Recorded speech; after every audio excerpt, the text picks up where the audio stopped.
Welcome and good morning to you. Get some cameras straight up here. All right. Yes, welcome to the SitRep for today. In case you hadn't figured it out, this is Ragnarok Survival. This is where we go through news stories from the past couple of days and have a look at it and pull it apart a little bit and think a little bit more about it from the perspective of prepping, how to keep ourselves safer in an uncertain future, and how to prepare as best we can so that we can all become more self-reliant human beings. That's basically the goal of this channel.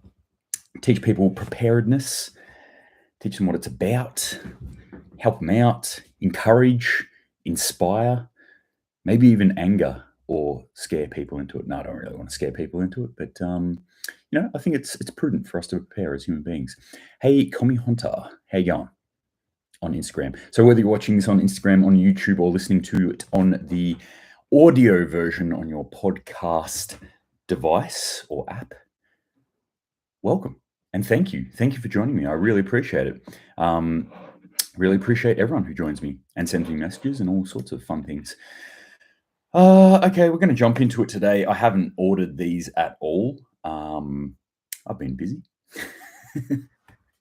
And I thought, you know what, I should jump on and do one of these. So randomly, I'll try and stay in the same vein here, the same sort of area where probably the main thing that I've seen happening in the news recently is around this whole nuclear war thing. This is obviously escalating. We've got Biden come out and apparently in a Democrat-only sort of private function dropped a little hint where he said, hey, look, we're closest to nuclear war right now than we have been since the Cuban Missile Crisis, which, correct me if I'm wrong, I think it was 1962. I could be way off on that, but I'm pretty sure it was 62. That was early on in what was that US president guy, the young fella, JFK, in his tenure. And obviously that's for those who don't know what the Cuban Missile Crisis was, you should probably look it up. It's arguably the closest we've come to nuclear war, apart from some discrete points in the 70s and mainly in the 80s in the Cold War, where there was some accidents that almost happened, 99 red balloon style. If you get that reference, then congratulations. But overtly, two powers going head to head. The Cuban Missile Crisis was the closest we've come, and now we've got that President Biden fella saying, hey, we're at that point again, or we're as close, if not closer, than we were there. So that's pretty hectic. What else tells us that we're at that close point? So just to give a recap on this situation, we've seen the Russian capability, not necessarily the nuclear weapons themselves, but the capability that they have, the missiles that they could launch these things, starting to be moved in towards those newly rolled in areas of Ukraine that Russia now say that are theirs. That's part of Russia now, as far as they're concerned. So those annexed areas of eastern Ukraine. So that's obviously increased tension. We've seen the rhetoric has been through the roof on this one from both sides. And we've got reports, and I haven't seen anything solid on this. The only, like, to be honest, I haven't seen anything on the Russian propaganda side to back this up, but a lot of people are saying, hey, Putin's now moved to a nuclear bunker somewhere. I don't know where that's coming from. If you do see that information, like, be critical of that sort of stuff. I'm like, is he? Okay, well, maybe he is. I'm not saying that he isn't. We haven't seen any solid, like, video evidence that he is not in there, but that doesn't mean that he is in a bunker. But the report's going out, so the net effect is probably the same. If everyone's talking and saying, like, hey, Putin's in a bunker right now, that obviously still increases tensions that we're seeing. On top of this, we're seeing countries now start to buy up. This is one big thing. Again, check behavior, not what they're saying. So what's the behavior of countries, especially in Eastern Europe and the US? Well, we're seeing the buying up wholesale of anti-radiation drugs in different forms. So potassium iodine, primarily in Eastern Europe. And I've been sent these reports from one of my main sources who's in this area. and can confirm that this is actually happening. We're seeing this in a number of countries: Poland, Romania. I think Moldova was doing it as well. But obviously countries that are bordering up against Ukraine itself. And Ukraine itself in Kiev, they've been doing this. They've been buying up potassium iodine, which has been happening. This isn't like a new thing. This is continuation of this, but it appears to have increased somewhat. But the big thing that has changed here is that, if I can find the report here, Poland securing potassium iodine and establishing distribution sites. So that's something new. On Tuesday, October 4 this year, in the Mazovian Voivodeship office in Warsaw, a press conference of Mazovian Voivodes Knetsties, there's just a whole heap of Polish words here that I'm not even going to attempt, was held, during which the assumptions regarding the distribution of potassium iodine tablets in the event of a potential radiation threat were presented currently. 1,628 distribution points have been established. So this is a big deal. And on top of this, they've actually put out into the public space brochures about the distribution of potassium iodide. So again, this shows me that there is behavior change, that something is actually happening here. This is more than just words. This is more than just rhetoric. Look at what they're doing, not at what they're saying. Clearly, this is a government, and this also extends down to private companies who have been doing this as well, large private companies who have a duty of care towards their staff and the people that they employ, that they've been going into things like running radiological hazard sessions for their staff, and even securing potassium iodide or other anti-radioactive drugs. So, this is the sort of stuff we need to look at and go, okay, we can clearly see where the wind is blowing here and what's happening here. This doesn't. One thing I want to point out to people, because I've seen a number of other channels do this, where they're like, they're buying up potassium iodine, nuclear war is coming. Well, not necessarily. They're seeing the same news we are a lot of the time. They might, some of these governments might have actually access to a lot of these other things beyond what we do, but they're acting accordingly to it. That's what I want to point out here, is that they are acting according to the information that they're being given.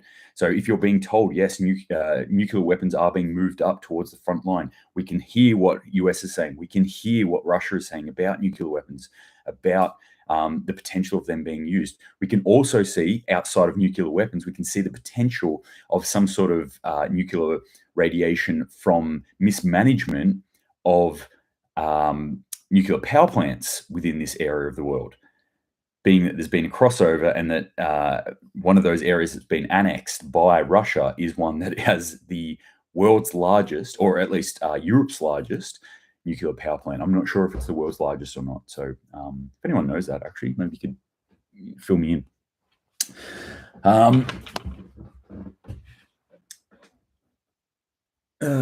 Peter Rouse throwing out some numbers here, which were thrown out, which was an interesting discussion in the last time I had a SitRep about 30 million Russian active and reserve military.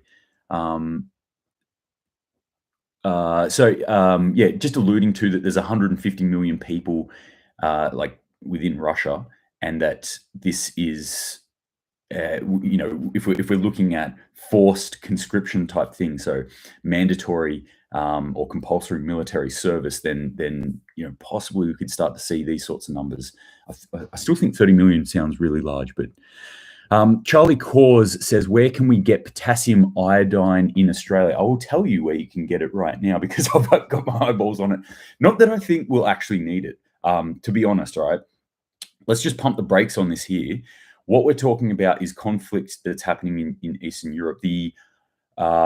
My personal assessment of the likelihood of a nuclear event in and around Australia is low. That's my personal assessment, and I will always say this: I am in no way, shape, or form a professional in this. I'm just a dude who looks at a lot of news and tries to plan accordingly. I don't think there's a high likelihood that it would happen here in Australia, and our nuclear power plants, we don't have a lot, right, in Australia. The capability, we don't have that capability within Australia. Not to say that it wouldn't happen. I just assess it as low. However, I still have thought about this potassium iodide purchasing of it as a just in case. I mean, this stuff does on the packet last 7 to 15 years that I've read about it, and so it's something you can just have and store away. It's not a big deal. And me myself, I'm looking at the future and thinking about, well, will I be traveling around the world? Will I be going to other areas? That's actually quite highly likely as these COVID restrictions come down and dirty individuals like me are now allowed to travel around the world.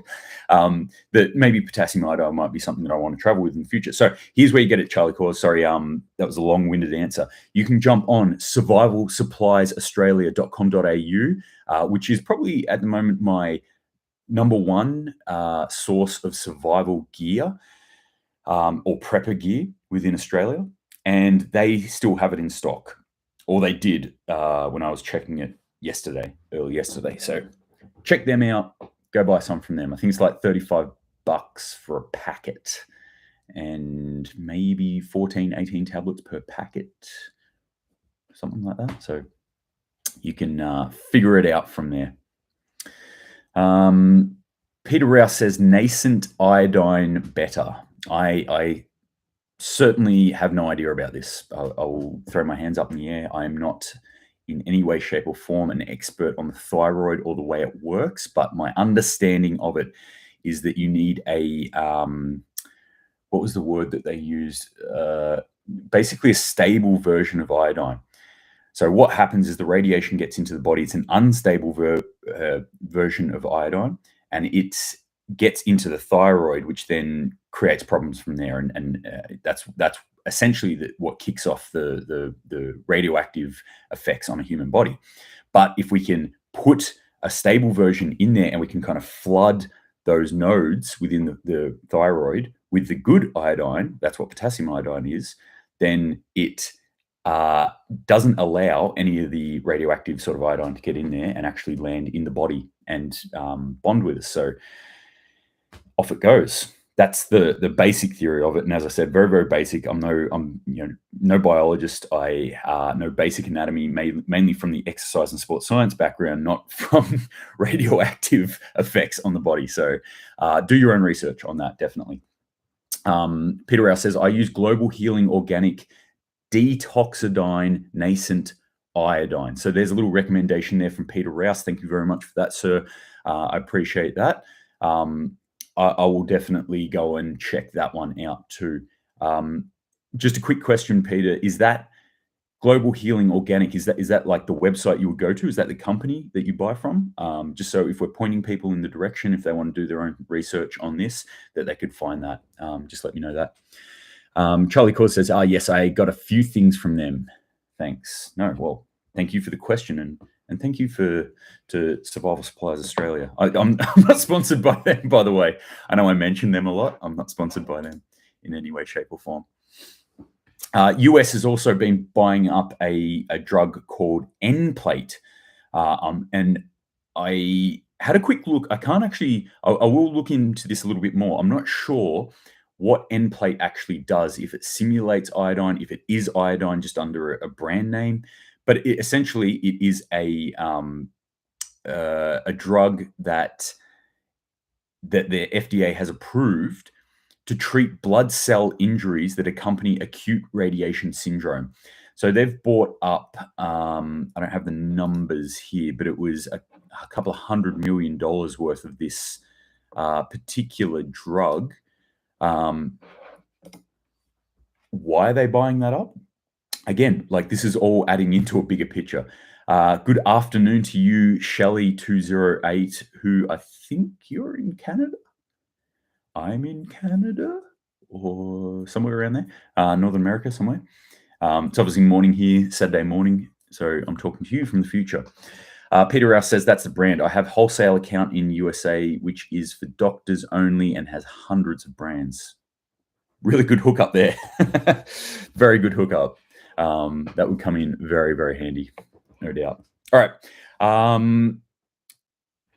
I'll put that to the side for now, and let's talk about some other stuff that's going on in the world that's piqued my interest. And this is in absolutely random order today. So if you like the region one that I do, or the subject one that I do, well, you're not getting that today. It's all over the shop.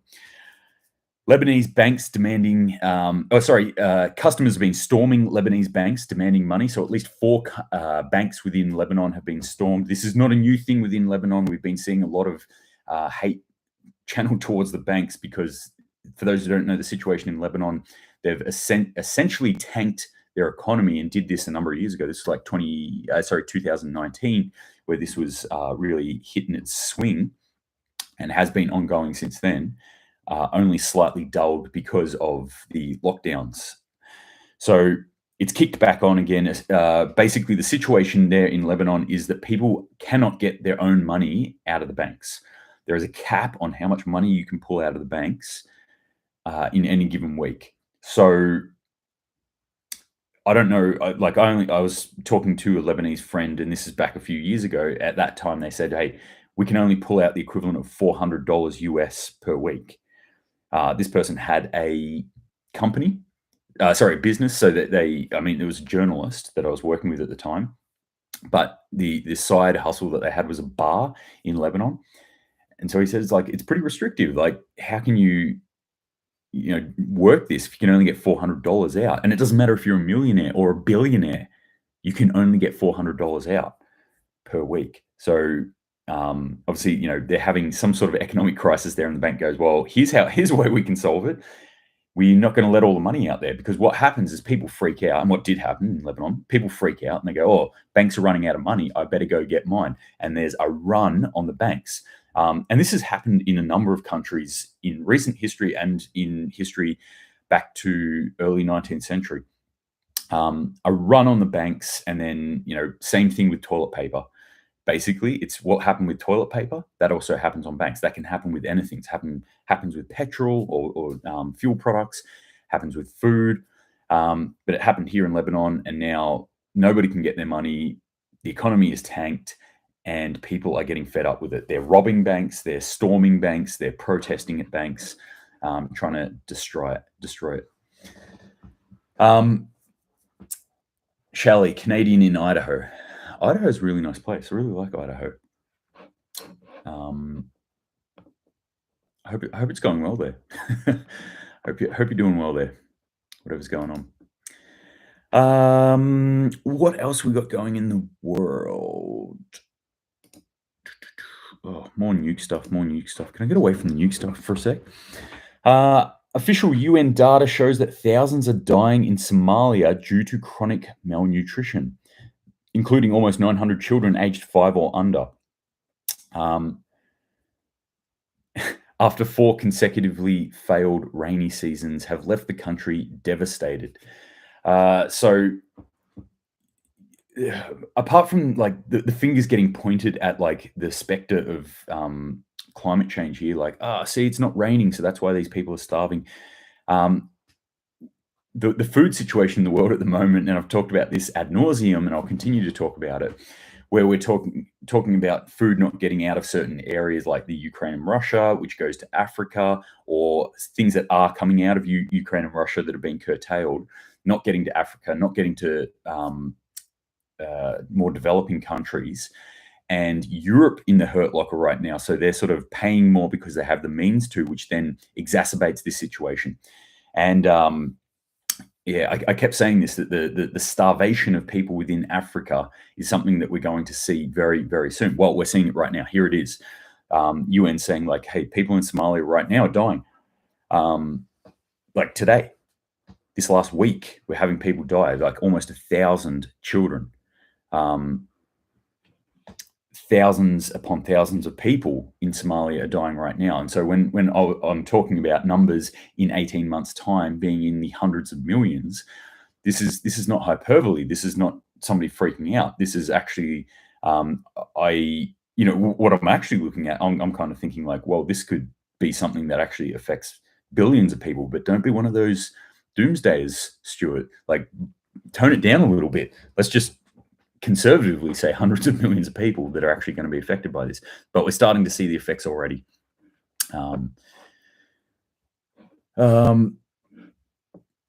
Peter Rouse says, besides Beside keeping local cash, get some foreign currency and have more than one passport. Good idea if you can do it. Some people are restricted in that for various reasons on getting passports, and it can be very difficult and it can be actually quite costly to do. But if you have the opportunity, I would recommend doing it. It gives you options. Even having more than one passport from one country is something that you can do. It's not easy to do, but it is actually the ability is there for us to do that, which might be something handy you might want to look into. And certainly having cash on hand. Have money. Start to think about this right now. Don't have all your money just sitting in the bank right now. I would recommend people, purchase a safe or have some sort of ability to lock away money and have some amount of cash in your house, have some amount of cash in your wallet, have some amount of cash in your vehicle, and that way, and that's how I do it. That way, the theory being like, if an emergency happens and I need to buy fuel, and that emergency includes maybe power outages where we cannot connect to FPOS and things like that. So I can't use my card. I can't just tap my phone. It's not going to work. You need cash. I have it. Not crazy amounts, obviously. I don't have like a couple of grand in my car. It's enough to buy some fuel. And Peter Rouse says everyone should have a safe for firearms anyway. Yeah, I agree. What else we got? North Korea is really, really poking the hornet's nest here. So for those who don't remember what's been happening in the past week in North Korea, they fired a missile over Japan. Japan freaked out. South Korea were a bit bemused, might be the best way to put it. And the US were too. So what's the best way to respond to this sort of thing? Well, obviously, you go fire your own missiles. So South Korea and the US went and fired their own missiles out into the ocean in yet another display of military dick measuring. And so North Korea just went and fired a bunch more missiles and then flew sorties of warplanes into South Korean airspace. This is not trending in a good direction either. This is not going great. So they just fired 2 more of their short-range ballistic missiles, which has caused now the US to redeploy some of their aircraft, or at least one of their aircraft carriers, to near the Korean Peninsula. So there you go. Peter Rouse says the missile was not in their airspace. Whose airspace and what missile? The missile, I said at the start, was fired over Japan, and the airspace was a sortie of North Korean planes, of fighters, or planes that could be fitted with missiles. From the UK now, households and businesses have been warned in the UK that they could have planned power cuts this winter. So this is, I talked about this on the last one, and this is more information coming out about this. So they're really gearing their public up here. They're saying, hey, we could have, kind of not rolling blackouts. They haven't said that. There could be planned power outages for up to 3 hours at a time for certain areas. So just start to factor that in. They're really planting the seed or laying the foundation here for their public to be used to this already. So there's not a huge freak out when it does inevitably happen. But the fact that they're putting out multiple blasts of this information tells me that this is something that they're already budgeting in. They're already factoring this in. It's like, hey, let's let them know. And so we don't have that freak out when these actually start happening. Obviously, not a great situation there. If you're in the UK right now, I'd be thinking about alternative fuel sources.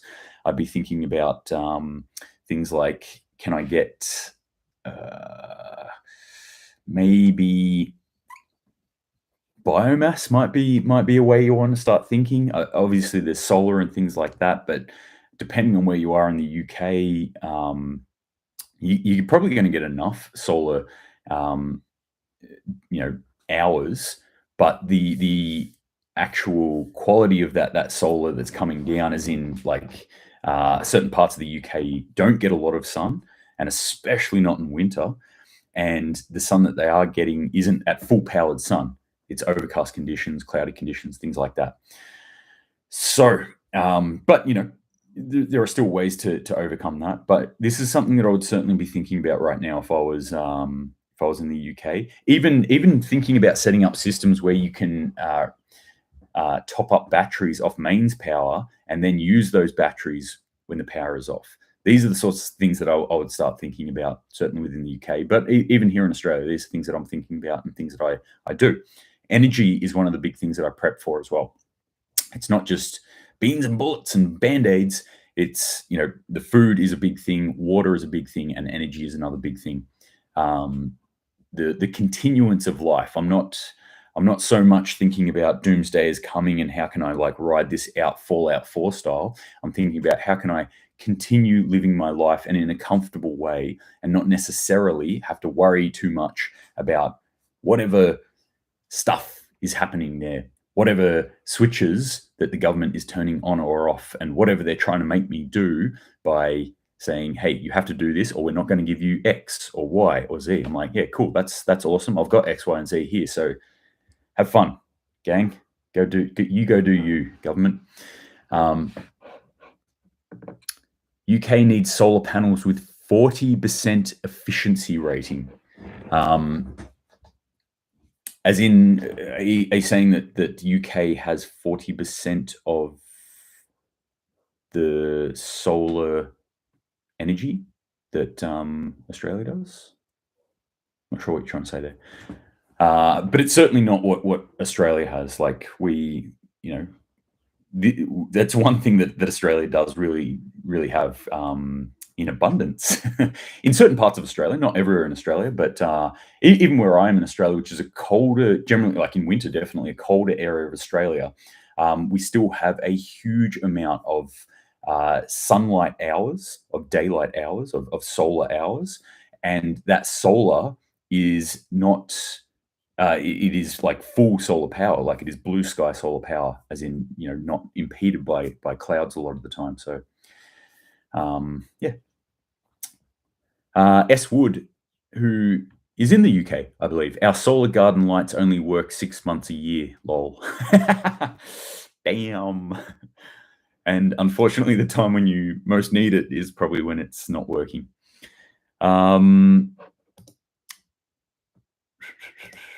What else we got? Here's a really interesting one that popped up. Polish households burn trash to stay warm as sanctions on Russia backfire. I've talked about these sanctions before. How, look, we went down that path. That was the way that we made the world do what we wanted them to do. We, as in the powers that be, did in the past, and now it's not working. At some stage, you've got to face reality. This is actually part of the courses that I teach, right? When I'm teaching things like this, situational awareness is based on your ability to take in what is actually happening around you and adapt to that. Okay. It's not the most survivable human being isn't the biggest, the toughest, the strongest, or whatever. It's the one who is most able to adapt to the conditions that they're faced with.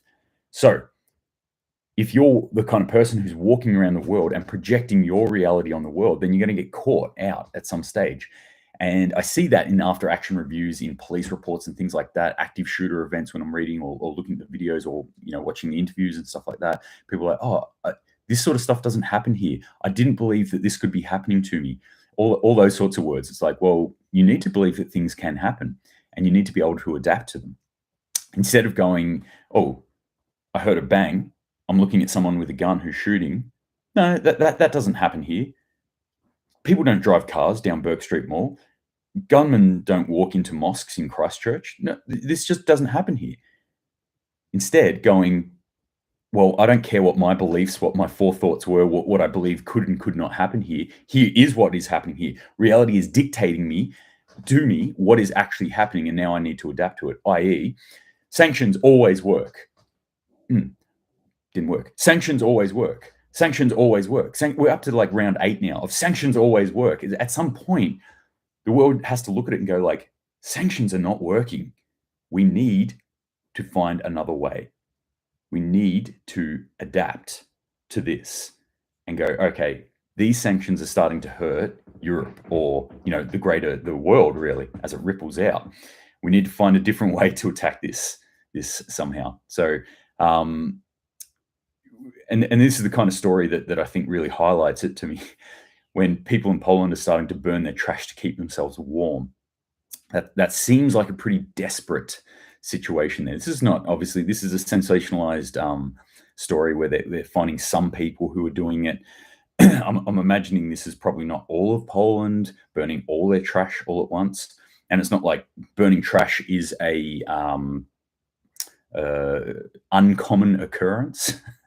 This is something that happens throughout the world. A lot of people burn trash, but when you're starting to put those two things together, burning trash in order to keep warm, I think this is a pretty shitty situation. Spice Gal, what do you think is best, diesel versus petrol generator? Hi, by the way. Petrol versus diesel generators. Now, there's a lot of people who will, a lot of thoughts about this. My thoughts about generators are this. Think about how you're going to use it and in what situation you're going to use it. You also need to factor in what can you actually afford right now. My recommendation is electric generators, which actually, technically aren't generators, but things like companies like EcoFlow, Blue Yeti, Jackery, these sort of companies have generators which just use electricity. They're essentially giant batteries, right? But it's an entire system. You can plug them into solar panels, plug them into mains power, you can plug them into 12 volt, and they will charge up. And then, in case of emergency, I've got one, I pull it out and I can plug appliances into it and use that. Now, that would be my recommendation, but that's, I would say, probably the most expensive option that you're going to go for. Petrol versus diesel, availability is one thing. So petrol generators are by far the most common thing that you'll come across when you're buying a generator. And because of that, generally, they are much cheaper. But when you're using a petrol and diesel generator, you need to consider a few things. Firstly, you can only operate it out in a clear, open outdoor area because of the fumes that are coming from it. You can't operate that inside a house. So it needs to be outside. It makes noise, and it requires an input, being petrol or diesel. My thoughts on it, I always tend towards diesel, and that's because diesel stores longer by itself. So if you filled up a jerry of diesel, you can leave that jerry of diesel and it should last 12 months. The other part of that is that I have much more faith in diesel motors. In that diesel motors generally hardier, they last longer, they run for longer, and in many ways, I mean, not necessarily, but in many ways and in many forms, diesel engines or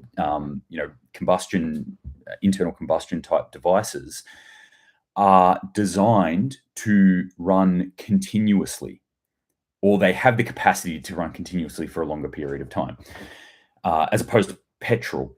Not that they can't do it, it's just that not necessarily meant to do that. So diesel, I think, would always win out. When you type in diesel generator, though, if you're looking for a generator that's something like, sort of this sort of size, something that's like 1 kilowatt or something, or, some smaller version of it, a lot of the diesel sort of stuff is really aimed at huge stuff. It's more towards the plant sort of side of thing. It's more towards construction sites and things like that. It's these huge, big things that need to be craned into areas. I'm not telling, like, there are smaller diesel generators. The ones that I've found, though, price for price, are generally a little step up from the petrol ones. And then my theory is, well, if you're going to pay that, then maybe just think about the electric version of it, like solar versions of it. But short answer, diesel, always go diesel for things like that. Peter Rouse totally agreeing with me here. And yes, you can make your own diesel as well. So you can make biodiesel. That's something that I'm experimenting with currently. I go around and collect up all the used oil from restaurants in my town, and I'm experimenting with different ways of turning that into actual fuel sources. So can't do that with petrol. Can't make your own petrol at the end of the day. Peter Russ says, I have a 20 kilowatt diesel, which, 20 kilowatts is a huge amount of power. I've got a 13 kilowatt petrol, which I bought because it's a backup. It's like a 3-tier backup. And I bought it because I was at a friend's who was having a garage sale of all his gear. And it was there, and they were like, yeah, give us a couple $100 for it. I was like, done. Redundancy on redundancy. Why not? But having the choice, I would have gone out and bought a diesel one, definitely. So my personal take on it is go diesel, or go solar, really, if you can, but go diesel if you're going to want a fuel source. Plus, my vehicle's diesel, so I store diesel anyway. The interoperability of my equipment. The only petrol, well, I do store petrol as well, because I have water pumps, emergency water pumps, and lawnmower, chainsaw, stuff like that. That's so it's not like I'm not storing petrol as well. At the end of the day, shop around, see what suits you. Peter S says, I paid a little more than a couple $100. Nice. Is that secondhand? Is that on the trading post or something? If it's not, if that was new, please post a link. We'd all like to know. Over 500,000 Austrians demand right to cash payments be added to country's constitution. I love this one. I don't love cash. I don't love fiat money at all. But I really don't like digital currency. I fear where digital currency is going to take us. So people here are demanding that, hey, in our constitution, you write in there that there is always a right for people to pay cash. Now, this actually happened in Australia at a number of places, and it happened to me when I was during the whole COVID madness. Well, you go into a place and they're like, oh, we're not taking cash because clearly cash could be dirty and could have fucking vid on it, have the COVIDs on it. We don't want that. And so you're forced then to pay through electronic means. And I remember thinking at the time, like, man, this is a slippery slope. We're going straight into it. So where possible now, me, my family, we sort of pay for things with cash. A lot of stuff. I do still tap and I use the phone and things like that, especially when I'm making work purchases, because it's just easier to track for me. But where possible, try and use the cash. So here's a country who's actually saying, hey, we want it written into our constitution. This might be something that we want to think about doing, especially Australia and New Zealand. We want to start going into it. Australia especially, they're making some serious overtones at the moment towards central bank digital currency. It terrifies me. Gold and silver, that's where I think we should be going. Yeah. All right, that's it. That brought me back around to the Polish stuff. I'm going to wrap it up there. So a lot of stuff obviously going on in the world at the moment. One thing that I do want to just reiterate, that if you are watching this channel, if you are listening to me for some reason, firstly, thank you very much for doing that. Your time is precious. Everyone's time is precious right now. It's like all the time, but right now especially, right? We've got things to do, right? We've got to get about it. We've got gardens to start building and growing food in. We've got serious knowledge that we should start learning. And the fact that you give some of your time to listen to me, I just want to say thank you very much for that. And I hope that there's something in what I say that benefits you or makes your life better, or just maybe even entertains you for some reason. But I appreciate that. One thing I do want to add, though, is that I don't want to add to the fear that's going on. I want to talk about a little bit of anecdotal stuff that happened to me this week while working. So I'm going to work and I'm driving in and I start getting emails from work, and it's about these other people that are messaging in and calling the wrong person at work. And I'm like, what? What? Why are they calling this person? I specifically called them last week, had a 15-minute conversation about, hey, do not call this person. You need to call me. And yet they're calling this other person, thinking that they can book in things through them. It's the entirely wrong person, wrong department. So it's like they have nothing to do with it. And I'm like, what's going on here? What did I not explain clearly enough? Or are they just that stupid? Are people getting more stupid? Then I get to the hotel and I go to check in, and it is legitimately like the person checking me in, like it's their first day on Earth, not in a hotel, on Earth. Like an alien had just popped down into a human body and was like, huh, what's going on? I rock up to a hotel with bags in my hand and they look at me and go, hi, can I help you? I'm like, take a rough guess what I'm here to do. Maybe check in to the hotel. This is still a hotel, right? It was last week when I was here. Just take a wild guess what you want me to do here. So it got me thinking anyway. I'm like, man, are people getting dumber right now? Are we getting dumber right now? And it made me think of a case report thing that I was reading a while ago, where they actually studied this, that there was a period in time where we did make ourselves dumber. It's when we put lead in our petrol. So this was studies that came out of the US, and they looked at a whole heap of statistics and said, this is weird. IQ is going down, children's test scores going down, crime is going up, murder's going up. What's going on here? And then somebody else was looking at pollution and stuff that was coming out of cars, and they're like, whoa, there's a dangerous amount of lead in the atmosphere that we're pumping into the atmosphere every day right now. And then somebody made the link, and they're like,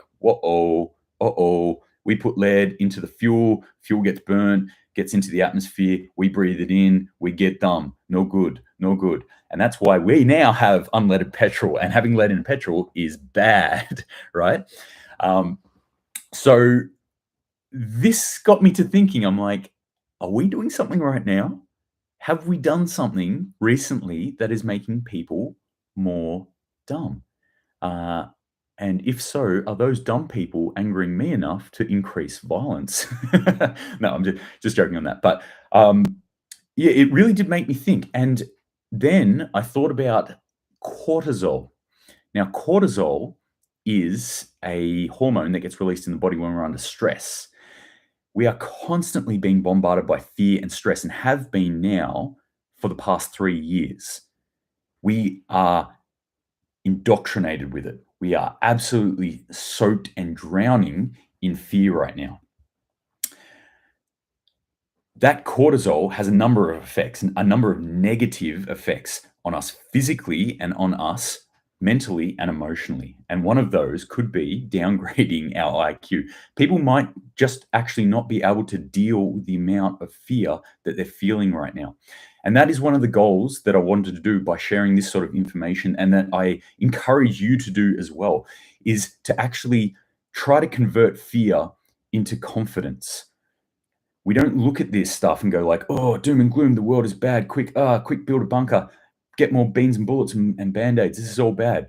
We empower ourselves. That's what this is all about. We try to learn the things to make ourselves more self-reliant, so that at the end of the day, no matter what happens, whatever fear is coming in, you just go, okay, that's cool. I know how to start my own fire. I know how to grow my own food. I know how to hunt food. I know how to look after my family. I know how to tie knots. I know how to make medicines. I know how to do blah, blah, blah, X, Y, Z. So I'm not going to stress about it too much. And that level of cortisol should be lower. We're more confident. And it's my experience, at least, when you have confident people around you in situations like that, they help lift other people up. They're like a beacon of light in the darkness. And that's what I encourage you to be. Be the beacon of light in the darkness at the moment for people, because we are absolutely soaked in fear right now. And I get it. There's pretty shitty things that are happening right now. But it's up to us. It's up to us to actually take a hold of ourselves and model ourselves. Be the model for other people to look at and go like, yes, Okay, there is a way. There is another way. We don't need to just hold our heads in our hands, cry, rocking backwards and forwards, and say, Mummy, Daddy, government, please help me. Please feed me. Please give me water. Please give me money. Please do all the things for me. We can actually stand on our own 2 feet and walk heads up, walking forward and going, we're human beings. You know what? We've done this for hundreds of thousands of years. We have it within us. So that's my little rant for today. Peter Rouse says, yeah, hundreds of chemicals in food, etc., now that affect endocrine system. Spice Gal says, Stuart, which that's the incorrect spelling of Stuart, I'm sorry to say, but do you teach survival techniques in person? I do. Most of my teaching is actually like through another company, and it's for government agencies and journalist agencies, but I do stuff for the average person. And in fact, the genesis of me starting to do things for everyday people is this, what you're seeing right now is Ragnarok Survival. This is kind of where I started doing it. So I haven't done a course for us civvies for a little bit, but it is something that is pressing in on me. And if I can get time in all the other things that are coming in at me in life at the moment, I will do it. But in the meantime, what I'm going to try and do in the next 2 months is get an online course up and running via, like, I don't know, Skype or Zoom or something like that. Just a sort of a 1-day course where we can go through some basics. So if you are interested in that, please let me know. Send me a message, shoot me a DM, say, hey, I'd be interested in jumping on and learning some stuff, or even having a bit of a discussion about things that I've thought about before, where we'll talk about things like situational awareness, your personal security, your mindset, how to physically get prepared, and how to start preparing your house as well. So that's in the pipeline. Keep cracking the whip on it, though. Yes, that is the correct spelling, Spice Girl. Stuart. Cool. Glad you guys are interested. Thank you very much for joining me. As always, I really appreciate it. Shoot questions through if you have them. Shoot articles and interesting stuff that you see through to me. Shoot your preps. I want to see your wins as well. Let's start encouraging each other. Post this stuff up. Number of accounts that I follow of Aussie people, of New Zealand people, of American, UK, Canadian, Scandinavian, European people, putting their posts, putting their preps out there, and really encouraging others to do it. So like I said, this is the time to start doing that. This is the time to start showing people, like, hey, there's another way. We can do this, and we can do it together. All right, gang, thank you very much for joining me. And until next time, Semper Paratus.